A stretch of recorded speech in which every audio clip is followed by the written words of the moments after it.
How do I import my cryptocurrency transactions into TaxAct? Hi everyone, this is Alana from Create, Login and Delete. Let's jump right into the video. First of all, open up any web browser and head over to taxact.com. Then, if you do not have an account, create one. Otherwise, click on the sign in option. Now here you will have to enter your username, then enter your password and click on the sign in option. Now, you want to compile a record of all of your cryptocurrency transactions of the tax year.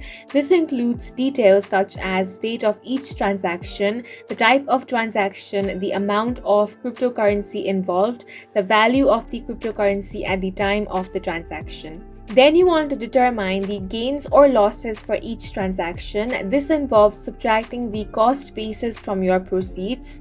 Keep track of these calculations for each transaction. In TaxAct, you will need to report your cryptocurrency transactions on Schedule D. You simply want to click on the Schedule D option. Then within the Schedule D section, you're going to find fields to enter the details of each transaction. This includes the date of each transaction, the description, the proceeds, the cost or basis, and the resulting gain or loss.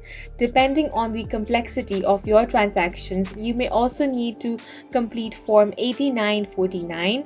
TaxAct should prompt you to this form if it is required. Once you have entered all the cryptocurrency transactions, review the information for accuracy, make any necessary corrections, and once you're satisfied, you can proceed with filing your taxes. And that's it for this video.